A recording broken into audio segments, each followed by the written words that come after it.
department of about 200 music majors. This is a really great size because it's small enough that we all know each other. We have a wonderful sense of community, lots of collaboration happening, but it's large enough that we support a lot of ensembles, which all perform in here. And you can hear I'm just talking and you can hear how amazing the acoustics are.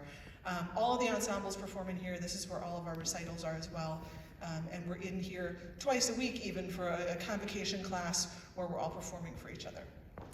We have 13 full-time faculty, about 40 adjuncts, which does differ semester to semester. We have some people who only teach in the spring, some who only teach in the fall.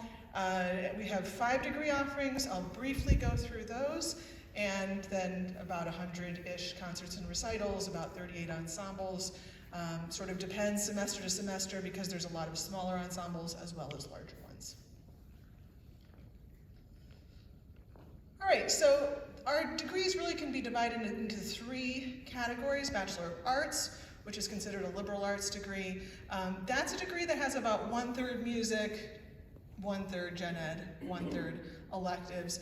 That's great for people who want to have a very expansive education, include a second major, include a couple of minors. That's what the Bachelor of Arts degrees are for. Bachelor of Science degree, that is for people who want to be certified and teach in the public school. It does lead to state certification, K through 12, instrumental and vocal.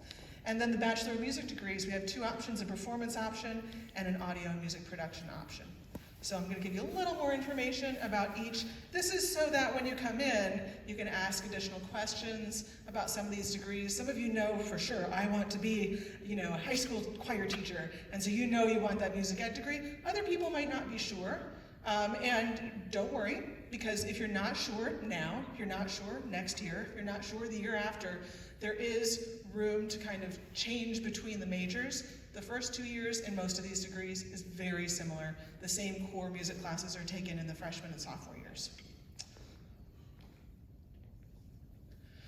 So first, this Bachelor of Arts degrees, like I mentioned, we've got 2 options, music and popular music. These are both appropriate for students with broad interests who want to work in the music industry. Some possible second areas that you can combine with for minors or for second major: business, journalism, communications, psychology, lots of careers available in interdisciplinary fields. And there are many free electives included to accommodate those. The Bachelor of Arts is our traditional BA in music, and this is appropriate for students who have a traditional training, traditional background. So you were in choir, you were in band, you were in orchestra throughout school. Audition is required, and you do need to be able to read music because we start right off the bat with this degree and the other 3 degrees that I'll mention with Theory 1, Sight Singing 1, Keyboard 1. So we want to make sure you can read music before that. For students who have more of a non-traditional background, like maybe you created music electronically, maybe you can read tab, but you can't really read sheet music, we have the BA in popular music where we're going to provide a more formal background musically to supplement the technology and other musicianship that you bring in. No audition is required for that degree. That's the only degree that does not require an audition. All right, so Bachelor of Science in Music Ed. All of our degrees are 120 credits and can be completed in 4 years. That means this one is really packed with requirements because it's going to lead to state certification, and there are requirements at the state for that certification. Things like you have to take a U.S. history course. So we have all that included in the 120 credits. This is the most prescribed degree, I would say, where freshman year you basically take this, sophomore year, etc.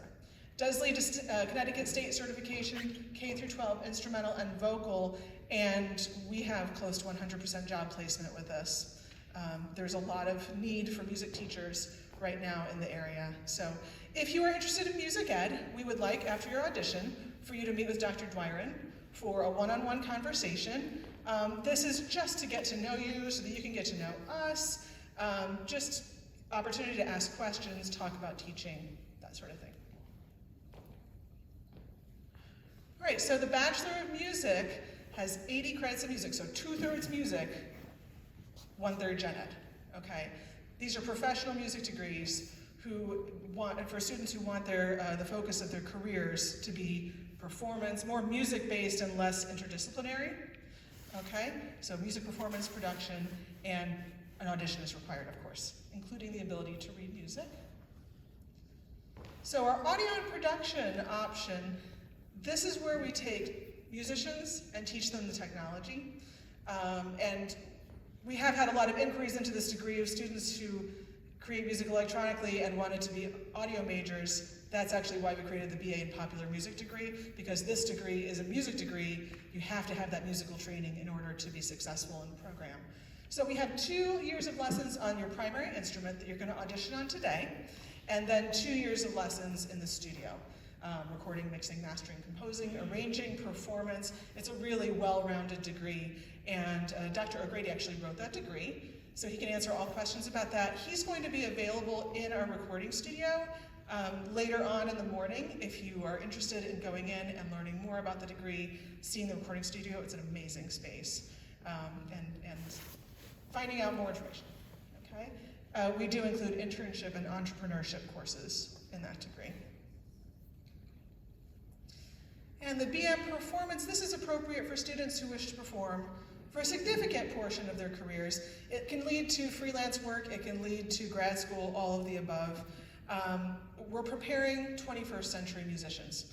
So you're going to choose either a jazz or a classical instrument to focus on for your lessons and your recitals, and then we want you to have some broad experience in all genres, jazz, classical, and also pop and rock. We're going to have you take an entrepreneurship class so that you have some business training. Dr. Haynes teaches that. He can answer any questions about that. Great class. I've gotten rave reviews every time it's been offered. Also, some pedagogy training is included. Often people get a performance degree and then they teach private lessons, and then they play in some ensembles, and then they do a variety of activities as part of that career. So that's our BM performance option. All right, so the goals of the audition process. We want to hear you make music. We are not looking for perfect. There's no perfect. When we get that out of our head, often we perform much better anyway, right? So come in, make music, ask questions if you have them. We're looking for people who are teachable. We're looking for people who are going to be successful in the program. So we're going to give you a brief theory test for theory placement. We're going to test your ear with a little bit of singing, some clapping of rhythms, some sight singing, some sight reading on your instrument. Musicianship is really important to success in any music program. So we're looking for the students who are going to be successful, and those are the ones that we accept into the program, okay?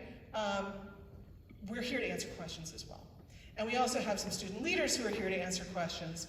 So what's going to happen now is, as I mentioned before, the parents are going to stay here and talk with Dr. Isaacs, and students are going to go with our student leaders into a room where they can fill out a questionnaire and a theory test, and then you'll be taken to a warm-up room and the audition, followed by interview with Dr. Dwyron, if appropriate, and meeting in the recording studio with Dr. O'Grady, if appropriate. So we're glad you're here. Can't wait to hear all of you